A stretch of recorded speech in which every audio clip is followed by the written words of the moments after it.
Assalamualaikum warahmatullahi wabarakatuh. Selamat pagi. Saya Ismi Khairunisa dari kelas F2 Prodi Keuangan Publik akan menjelaskan sedikit tentang Kepamongprajaan. Pengertian Kepamongprajaan.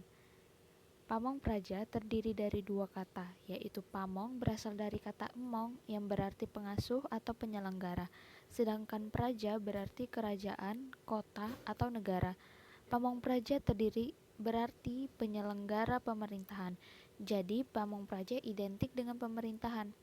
Pamongpraja menunjuk sekelompok penyelenggara aparat pemerintahan yang bertugas melayani, melindungi, dan mengayomi masyarakat, sehingga masyarakat memperoleh hak-haknya secara aman.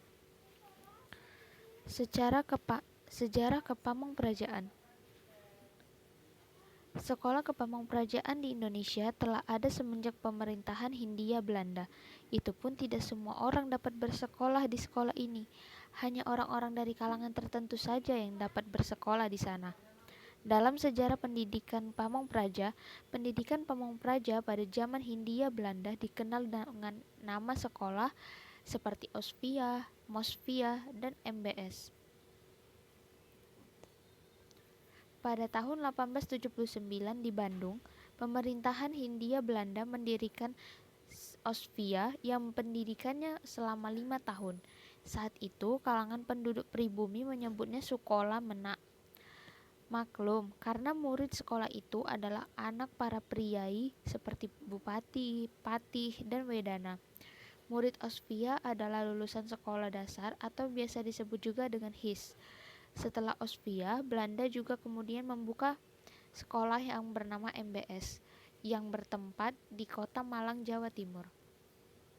Pemimpin-pemimpin daerah sangat dibutuhkan demi kemajuan daerah masing-masing dan untuk menciptakan kader pemerintahan yang mempunyai pendidikan ilmu pemerintahan ditambah dengan pengalaman dalam praktek kepemimpinan pemerintahan dan sangat sebagai kebutuhan bangsa Indonesia sendiri.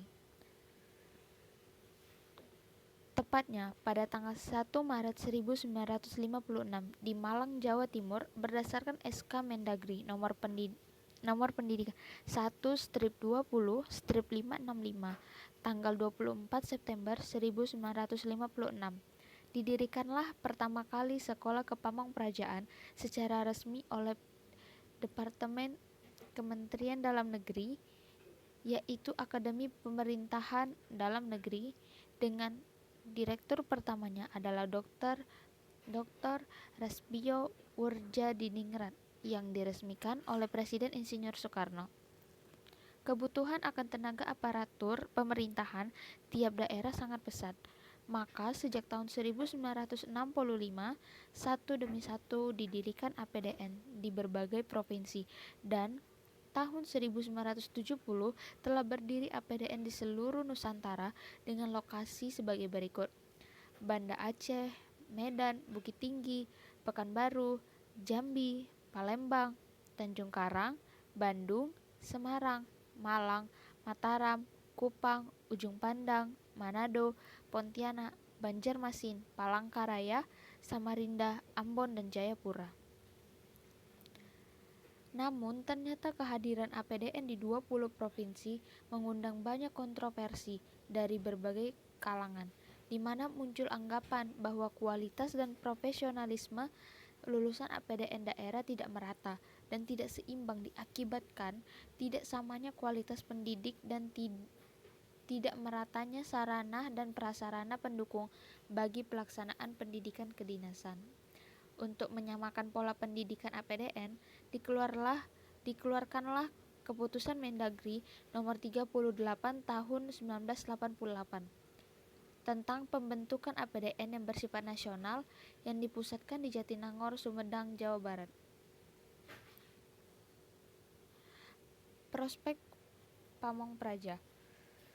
Lulusan Institut Pemerintahan Dalam Negeri akan ditempatkan di instansi pemerintahan pusat atau daerah. Karir mereka berawal dari staf hingga ada yang menjadi gubernur. Saat lulus, Pamongpraja akan ditempatkan di instansi tempat mereka direkrut. Mereka akan langsung menjadi pegawai negeri sipil golongan 3A. Para pamong praja bisa sukses berkarir bahkan sampai pada jenjang karir tertinggi di tingkat golongan 1, tergantung dari kinerjanya masing-masing. Fungsi dan tugas kepamong prajaan. Tugas pamong praja tidak diatur dalam peraturan hukum dan tidak pula disusun dalam suatu kitab undang-undang hukum, tetapi terserak di sana-sini. Tugas pamong praja adalah tugas panggilan hati yang menggerakkan segenap kemampuan yang dimiliki untuk kesejahteraan masyarakat. Sedangkan fungsi dari kepamong prajaan ada 4, yaitu 1. Fungsi conducting, 2. Fungsi coordinating, yang ketiga fungsi controlling, yang keempat fungsi synthesis. Nilai kepamong prajaan. Nilai kepamong prajaan ada 12. Yang pertama Forutism, yang kedua conducting, yang ketiga coordinating, yang keempat peacemaking, yang kelima residue carrying, yang keenam turbulence serving, yang ketujuh phrase air mason, yang kedelapan generalist dan specialist function, yang ke-9 responsibility, yang ke-10 magnanimous thinking, yang ke-11 disguised statesmanship. Itulah pemaparan singkat tentang kepamong prajaan. Sekian dan terima kasih. Assalamualaikum warahmatullahi wabarakatuh.